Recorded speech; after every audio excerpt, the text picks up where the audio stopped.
Welcome everybody to this edition of Attention Talk Video. I'm your host, ADHD and Attention Coach, 𝐓𝐘𝐒. And I'm here today to share with you kind of a diagnostic tool or a way for you to find strategies or things that work. Before we get into the meat of the program, real quickly, I want to make you aware of children and adults with attention deficit hyperactivity disorder, better known as CHAD.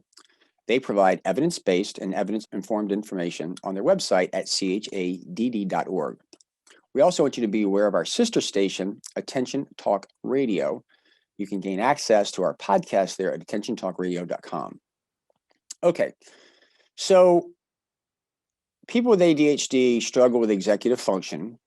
One of those is emotion, and many parts of executive function are related to thinking.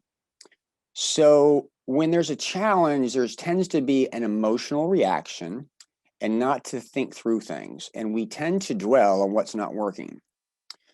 So one of the common things that I do in my coaching practice is I try to listen for when something goes right. And then I ask the question, what is it that enabled you to do that? So I commonly get like, oh, it was the deadline that enabled me to do that. Now that's an emotional response, believe it or not. You're associating the deadline. What I find, and I've talked about this in other videos, is at deadline, you'll have a tendency to regress to your most efficient way of doing things. You don't think your way through it, but it is.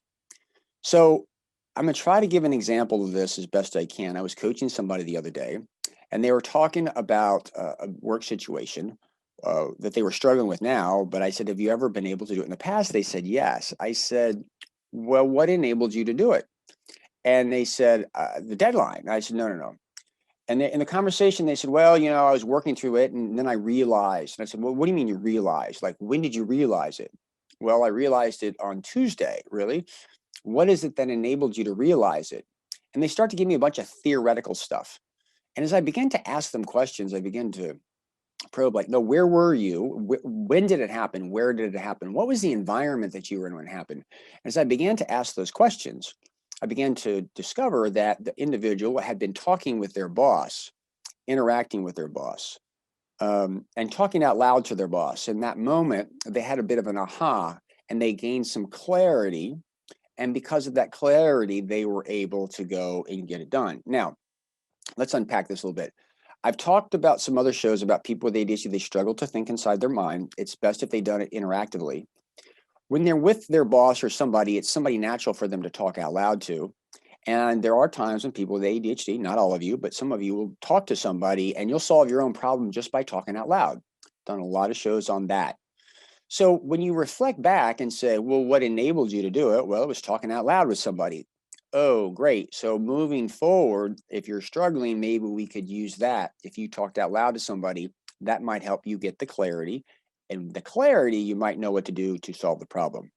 Yes, I talk a lot about a lot of procrastination is actually rooted in ambiguity. Another type of thing, well, how did you remember that? Well, I remembered it just because it was an important thing for me to do and it had to get done. That's an emotional response. Well, no, I remembered it because I put it on the floor next to the door. Well, that's a visual cue to remind you when you're going out the door, particularly if it's a pile. That's what enabled you to remember it.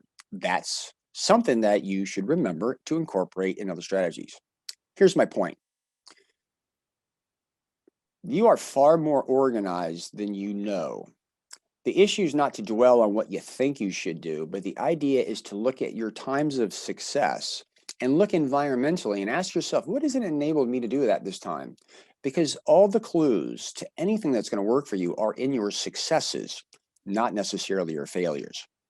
Now, most of you haven't been taught the art of self-observation, and a lot of you struggle with self-observation because of some emotional stuff. But I'm sharing this with you because I had an enormous amount of success with people, just helping them observe what they already do right and then do more of that. I hope this has given you cause to ponder and think about this. If you're new to my channel, please subscribe by hitting the subscribe button at the bottom. And if you're listening, please leave a comment. I'm always interested in what your thoughts are on this. Does it make some sense? Have you done it yourself? Do you have an example of it that you'd like to share with everybody else? Thanks again for watching. I hope you've enjoyed this edition of Attention Talk Video. Take care.